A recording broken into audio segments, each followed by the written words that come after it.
Hello everyone, welcome back to the another video of Zeta Institute of Science. Okay, so in last lecture we were starting from permutation and combination entrance sums. Today we will continue from the sums which are remain in that lecture. Okay, so before starting the lecture, अगर कोई इस channel पे नया है तो please subscribe करके जाइए, साथ ही में बेल आइकन क्लिक कीजिए। इसमें क्या होगा, जैसे ऑल दबा देंगे तो इस पर क्या होगा, जैसे हम वीडियो अपलोड करेंगे तो पहला नोटिफिकेशन आपको मिल जाएगा। ठीक है, तो बिफोर स्टार्टिंग लेक्चर क्या आपको मेरा स्क्रीन दिख रहा है और साथ ही में मेरा आवाज़ ऑडिबल है कि नहीं, प्लीज़ कमेंट में एस या नो कीजिए, मतलब लाइव चैट में। ठीक है, तो बढ़ते हैं लेक्चर की तरफ। ओके, तो हम करेंगे डायरेक्ट 6 क्वेश्चन से शुरुआत। 6 क्वेश्चन में क्या बोला है कि 4 buses runs between Bhopal and Gwalior. If a man goes from Gwalior to Bhopal by bus and comes back to Gwalior by another bus, then the total possible ways are। देखिए, तो हमको बोला है कि 4 बस है। ठीक है, 4 बस है वो जो भोपाल और ग्वालियर से घूम रहा है। ठीक है, this is nothing but a place. If a man goes from Gwalior to Bhopal by bus, ठीक है, बस से जा रहा है, and comes back Gwalior to by another bus, then the total possible ways are. ठीक है, सिंपल सा क्वेश्चन है, ज़्यादा कुछ नहीं है। हमें बोला है कि एक मिनट, या हमें बोला है कि 4 बस है। ठीक है, 4 बस है। ठीक है, कैसे जा रहा है बस, भोपाल से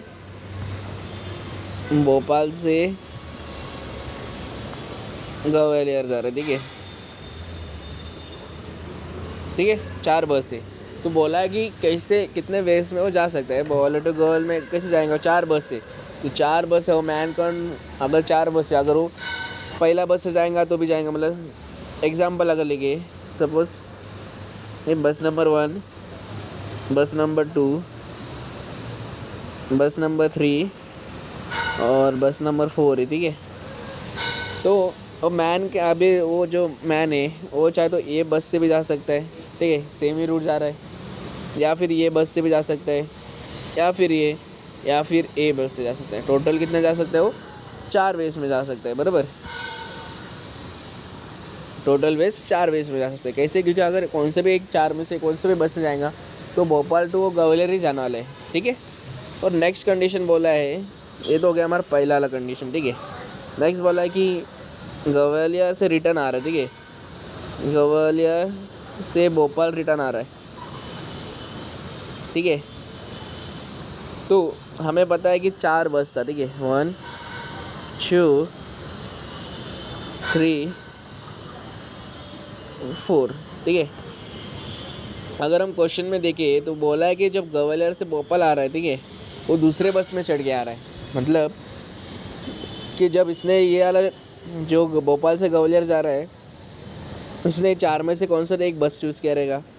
बट जब ग्वालियर से भोपाल जा रहा है तो दूसरे बस से आ रहा है, मतलब ये बस को जा रही नहीं है, तो या तो ये बस से आ रहेगा, या तो ये बस से आ रहेगा, या तो ये बस से आ रहेगा, या तो ये बस से आएंगे। पर हम कौन सा भी एक मिस करेंगे, बिकॉज उसने सपोज हम 4 वाला बस मिस करेंगे। ठीक है, तो कितना बस बचा है, 1 2 3। सो 3 वेज से जा सकता है वो। ठीक है, क्वेश्चन में खास लिखा है अनदर वेज, अनदर बस से लिखा है, इसलिए 4 बस नहीं आएगा, इधर आएगा सिर्फ 3 बस आएगा। पहले इसमें 4 बस आएंगे क्योंकि वो 4 में से कौन सा बस में जाएगा, और दूसरे में 3 वेज से जाएंगे। ठीक है, हमें ढूंढना है क्या है, बोला है कि हमें then the possible waves are.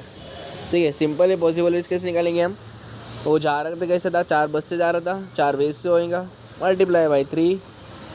ठीक है, ये क्या है, Bhopal to Gwalior and this is Gwalior to Bhopal, तो टोटल हो गया 12 वेज, टोटल वेज हो गया 12। ठीक है, सबको समझ में आया, तो हमारा option that is nothing but option number A. ठीक है, तो किसी का डाउट रहेंगे तो कमेंट में मेंशन कर दीजिए, वरना लिख लीजिए, इसे नोट डाउन कीजिए।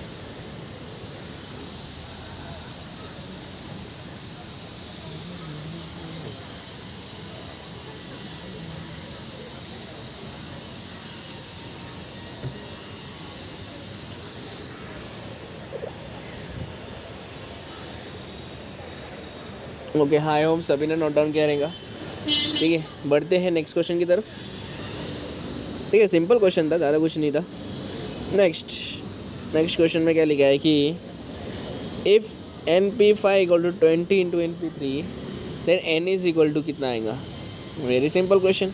ठीक है, हमने ऐसे टाइप का सम एक्सरसाइज में किया है, बट फिर से अभी एंट्रेंस के सामने तो एंट्रेंस करेंगे। ठीक है, तो क्वेश्चन पहले नोट डाउन करता हूँ मैं। क्या है, NP5 equal to 20 NP5 equal to 20 into NP3 बोला है। ठीक है, ओके, तो वैल्यू ऑफ एन ढूंढना है, फाइंड एन ढूंढना है। ठीक है, एन ढूंढना है, तो सिंपल क्वेश्चन है। हम क्या करेंगे कि NP5, अभी परम्यूटेशन का अगर सबको याद रहेगा फॉर्मूला, तो हम परम्यूटेशन का फॉर्मूला यूज़ करेंगे।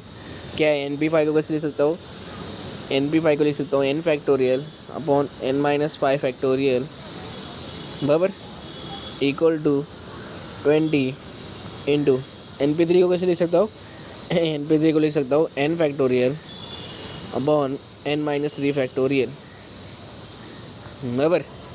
अभी हम क्या करेंगे, हम इसको ये साइड भेजेंगे। ठीक है, इसको ये साइड भेजेंगे तो क्या आएगा, दैट इज़ जो डिवाइड में वो आएगा ऊपर, और जो मल्टीप्लाई में मतलब जो न्यूमरेटर में वो नीचे जाएगा, जो डिनोमिनेटर का है वो न्यूमरेटर में आएगा। तो क्या आएगा, n factorial upon n-5 factorial n-5 factorial into ये ऊपर आएगा तो क्या आएगा, n-3 factorial upon n factorial equal to 20। ठीक है, तो n factorial get cancel.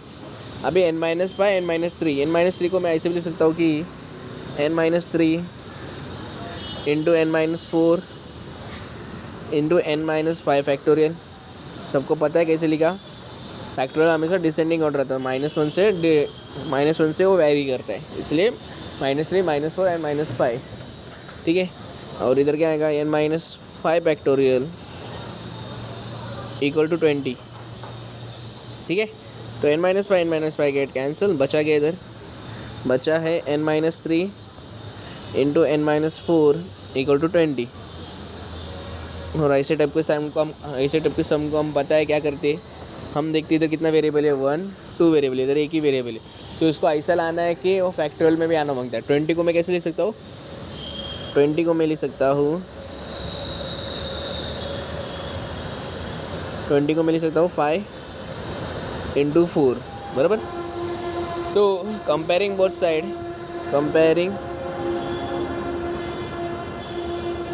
Side अगर हम कंपेयर करें तो हम राइट लिख सकते हैं कि n-3 इक्वल टू 5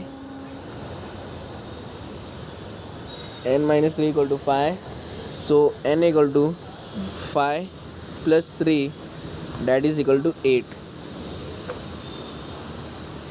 ठीक है, तो डैट इज़ नथिंग बट हमारा ऑप्शन कौन सा ऑप्शन है, वो हमारा ऑप्शन नंबर बी। ठीक है, सबको समझ में आया। ठीक है, तो जल्दी से इसे नोट डाउन कीजिए।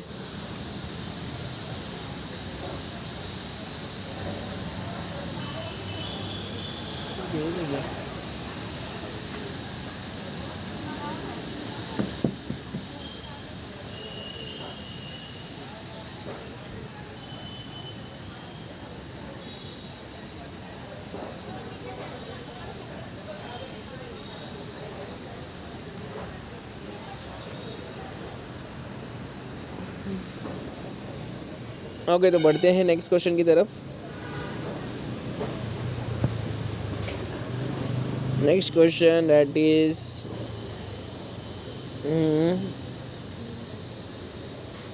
8 क्वेश्चन। ठीक है, how many words comprising of any 3 letters of the word universal can be formed. Any 3 letters of the word universal, any 3 letter universal से एनी 3 लेटर्स फॉर्म करना है।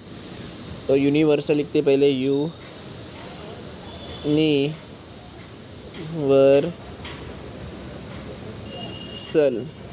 ठीक है, यूनिवर्सल हमें 3 लेटर फॉर्म करना है। अगर इसमें देखिए तो कितना लेटर है इसमें टोटल, इसमें है 1 2 3 4 5 6 7 8 एंड 9, ठीक है। देर आर 9 लेटर्स, हमें फॉर्म करना है 3 लेटर्स। तो 9 लेटर को हम 3 लेटर से कैसे फॉर्म कर सकते हैं, हमें कैसे फॉर्म कर सकते हैं इसे, ठीक है। वी हैव टू मेक, मतलब अरेंजमेंट करना है। तो क्या करेंगे हम, 9 P3 वे से, बिकॉज 9 लेटर फॉर्म करना है और P3 में से। तो इसे जब हम सॉल्व करें हमें आंसर मिलता है 9 फैक्टोरियल अपॉन 9 माइनस 3 करें तो 9 माइनस 3 फैक्टोरियल, तो that is equal to 9 factorial upon 6 factorial, ठीक है। तो 9 फैक्टोरियल को मैं लिख सकता हूँ, 9 फैक्टोरियल को मैं लिख सकता हूँ 9 into 8 into 7 into 6 factorial, that is equal to 6 factorial. तो 6 factorial cancel, 9 into 8 into 7 is nothing but 504, ठीक है। तो डैट इज़ नथिंग बट कौन सा ऑप्शन है हमारा, ऑप्शन नंबर ए, ठीक है। सबको समझ में आया, ओके। तो जल्दी से इसे नोट डाउन कीजिए।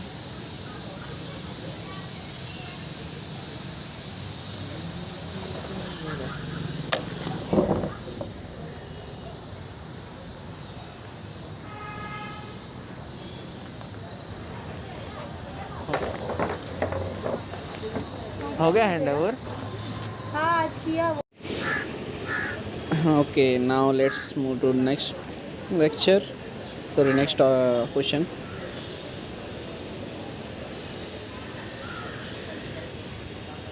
ओके, तो क्वेश्चन नंबर 9 में क्या वाला है, if NP4 is to NP5 equal to 1:2 then n is equal to, ठीक है। n का वैल्यू निकालना है हमें, ओके। ये ऐसे सम भी हमने अपना जो टेक्स्ट बुक है उसमें देखा है, सेम तरीका है, बस एंट्रेंस में भी आता है, ठीक है। तो NP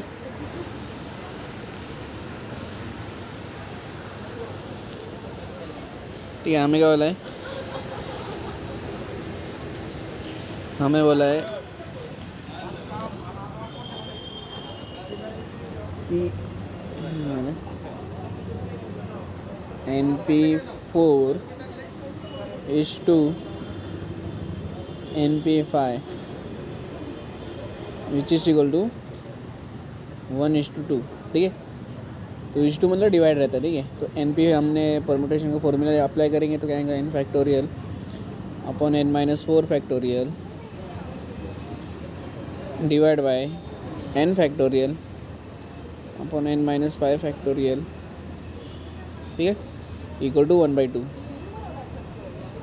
अभी ये इसको इधर जब लाए, ठीक है, इधर जब आए तो क्या आएगा वो n factorial upon n-4 factorial into n-5 factorial upon n factorial, ठीक है, विच इज़ इक्वल टू 1/2। तो n फैक्टोरियल के कैंसिल। अभी जो n-4 है,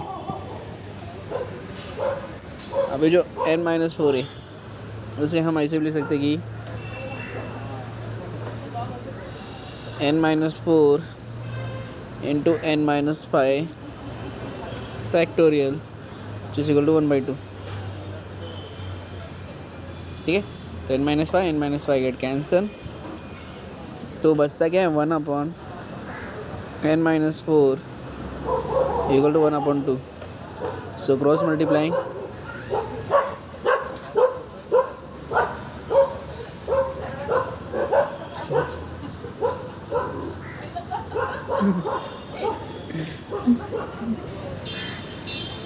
ठीक है। तो क्रॉस मल्टीप्लाई तो क्रॉस मल्टीप्लाई तो आएगा 2 इक्वल टू 1 इंटू n-4, ठीक है। So 2 equal to n-4, so therefore we can write n equal to 2 plus 4, so that is equal to 6, n equal to 6, ठीक है, which is nothing but option कौन सा हमारा, that is option number C, बराबर। ठीक है, तो जल्दी से इसे नोट डाउन कीजिए।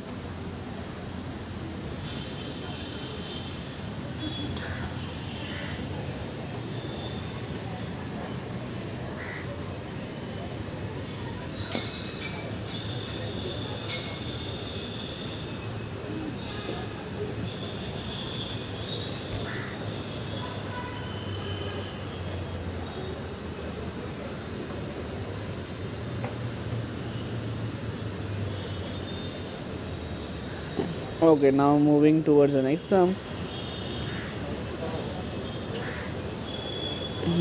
हम करेंगे okay 10 sum will be has your homework. Let's do 11 sum. 11 sum में क्या लाए? In how many ways can 10 true और false questions be replied? In how many ways can 10 true और false question be replied? Okay, be replied. Replied मतलब answer कैसे आ सकता है, ठीक है। तो बोला कि 10 ट्रू और फॉल्स है, ठीक है। तो उसका आंसर कैसे, कितने वेज में उसका आंसर मिल सकता है? सिंपल क्वेश्चन, ठीक है। तो हमें पता है ट्रू और फॉल्स का आंसर कैसे रहता है। एक तो 2 वेज में रहता है, 2 वेज में रहता है। एक तो ट्रू रहेगा या तो फॉल्स रहेगा। तो ऐसे 10 क्वेश्चन कितना रहेगा? That is nothing but 2/10। सो 2/10 कितना रहता है? 2/10 रहता है 1024, ठीक है। तो 1024 देखते हैं कौन सा ऑप्शन है वो। That is option number D, ठीक है। सिंपल क्वेश्चन था, ज़्यादा कुछ नहीं था। स्टडी कर रहा है। ठीक है, सबको समझ में आया सब?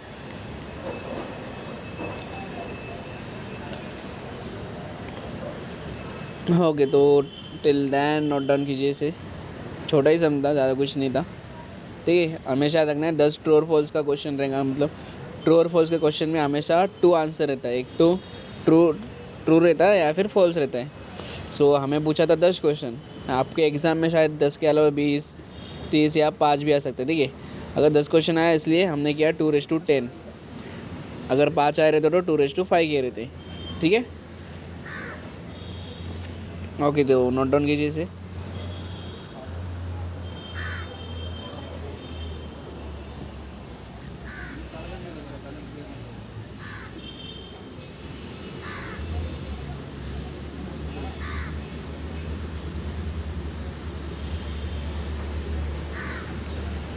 ठीक है, बढ़ते हैं नेक्स्ट सम की तरफ। सो नेक्स्ट 12 सम में क्या लिखा है? How many even numbers of 3 different digits can be formed from the digits 1 2 3 4 5 6 7 8 9 repetition is not allowed करके लिखा है, ठीक है। हाउ मेनी इवन नंबर्स, ठीक है, इवन नंबर्स पूछा है। तो हमें नंबर दिया है 1 2 3 4 5 6 7 8 9, ठीक है। हमें बनाना है 3 डिजिट नंबर, ठीक है। 3 डिजिट जिसमें A1 नंबर रहना मांगता है, ठीक है। तो अगर A1 नंबर क्या रहता है, हमेशा 2 का टेबल से डिवाइड होता है। तो लास्ट का जो नंबर रहेगा या तो वो 2 रह सकता है, या फिर 4 रह सकता है, या फिर 6 रह सकता है, या फिर 8 रह सकता है, ठीक है। 4 में से कुछ भी रह सकता है। और बचता है 2 नंबर, ठीक है। तो बचता है, देखो लास्ट के इसमें आता है 2 4 6 8, मतलब इसमें 4 वे से कर सकते हैं, ठीक है। अभी रिपीटेशन इज़ नॉट अलाउड आया, ठीक है।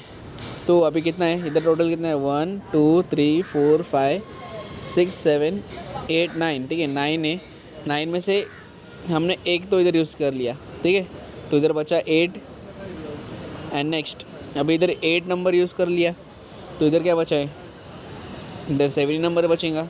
तो टोटल कितना आएगा 4 ways into 8 into 7। So that is nothing but 8 7 ज़ा 56, 56 इंटू 4 किया तो क्या आएगा हमें, 56 इंटू 4 करें तो 5 4 से 20, 2 2 2 4 आएगा, ठीक है। So the answer is nothing but 2 2 4, ठीक है। तो इसे जल्दी से नोट डाउन कीजिए।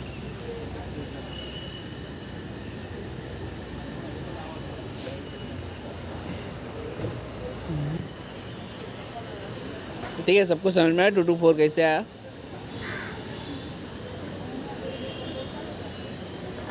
देखिए, आपके जो एंट्रेंस नोट्स में जैसे सिखाया है इसका आंसर भी सेम आता है बट डिफरेंट वे से सिखाया है, मैंने अलग वे से सिखाया है। अपन को क्या लास्ट नंबर के चाहिए इसलिए मैंने पहले से कैलकुलेट किया 4 करके, इधर 4 यूज़ किया, मतलब टोटल 9 था। 4 तो इधर मतलब 4 नंबर इधर, मतलब कौन सा एक नंबर इधर यूज़ किया है, तो बचता है इधर 8 और इधर 7। एंट्रेंस में आपको परम्यूटेशन की यूज़ करके सिखाया, मतलब जो हमारा नोट्स का आंसर है उसमें परम्यूटेशन यूज़ करके सिखाया, मैंने डायरेक्ट सिखाया, ठीक है। ओके, अगर नहीं समझ में आया तो कमेंट में मेंशन कर दीजिए, ठीक है। तो बढ़ते हैं नेक्स्ट सम की तरफ। ओके, नेक्स्ट हम करेंगे 13 वाला सम। 13 वाला सम में क्या लाए, इफ़ इधर ही इसका आंसर ये था, if NP5 = 9 × n-1 4 P4 then the value of n is, ठीक है।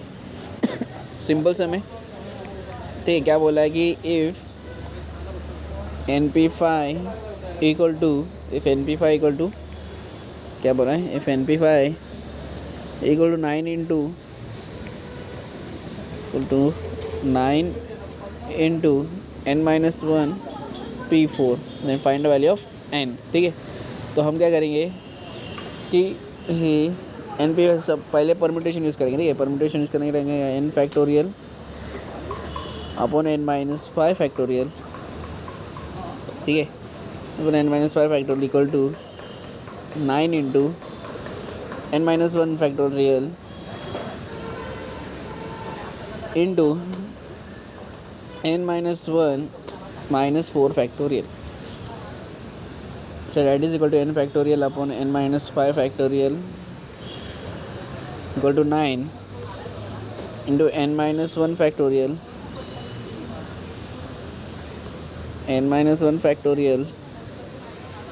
upon -1 - 4 is -5, so n-5 factorial, okay.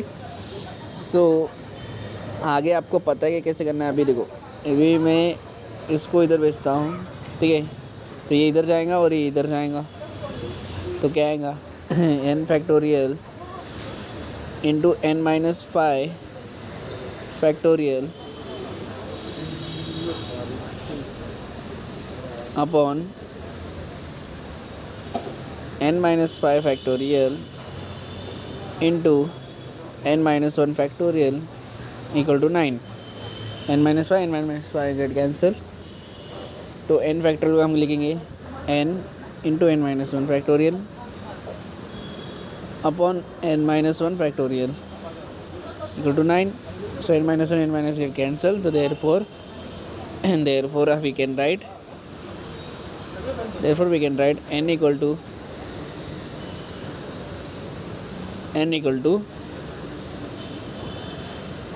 9, okay. Clear, सबको समझ में आया क्या किया है? ओके, तो जल्दी से नोट डाउन कीजिए। दैट इज़ नथिंग बट हमारा जो ऑप्शन, कौन सा ऑप्शन है 9 किधर आता है, ऑप्शन नंबर डी, ठीक है। Very simple, okay. तो नोट डाउन कीजिए।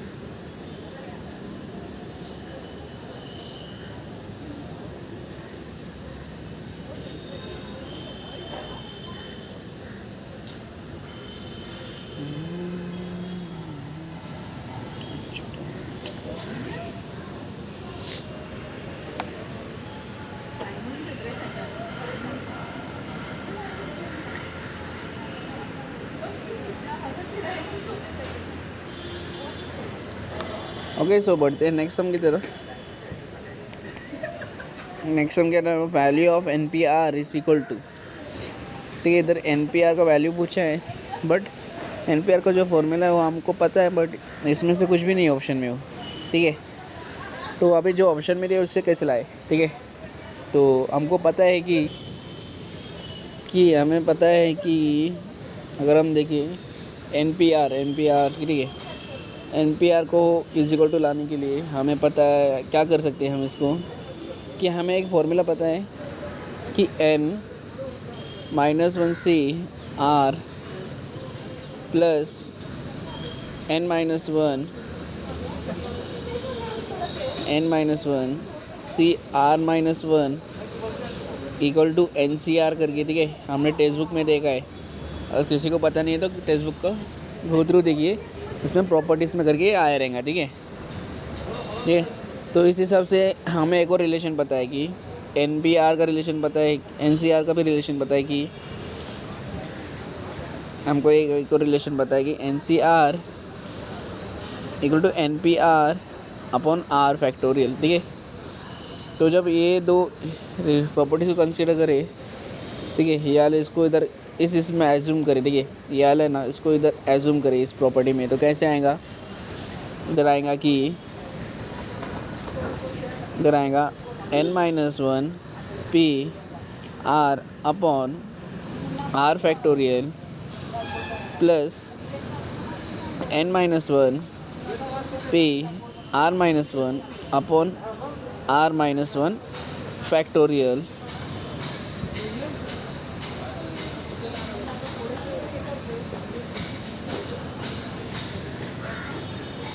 R-1 factorial equal two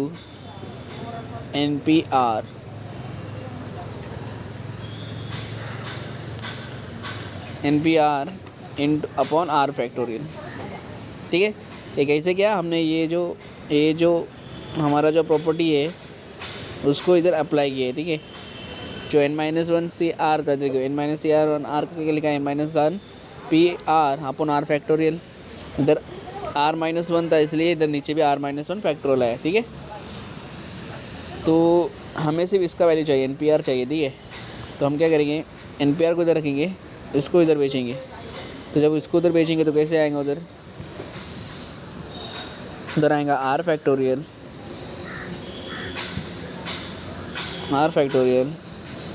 into n-1 PR upon R factorial plus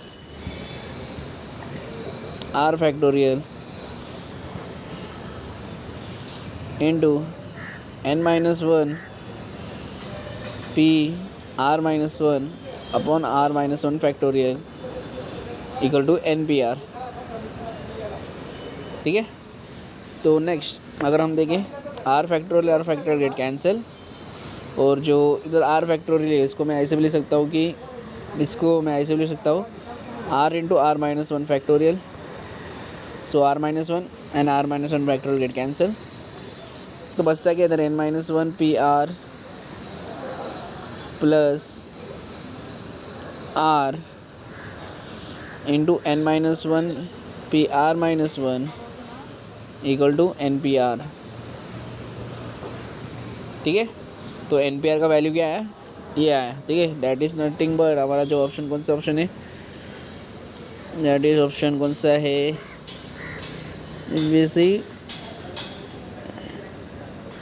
that is option number A, ठीक है। सबको समझ में आया, अगर नहीं आया तो प्लीज़ कमेंट में मेंशन कर दीजिए या फिर हमारा जो ग्रुप है उसमें डाल दीजिए, ठीक है। वेरी सिंपल सा मैंने क्या कैसे इसका जो प्रॉपर्टी इधर अप्लाई किया है, ज़्यादा कुछ नहीं किया, ठीक है। स्लोली आप देख लेंगे, ठीक है, देख लेंगे और सीख लेंगे, ओके। तो नोट डाउन कीजिए इसे।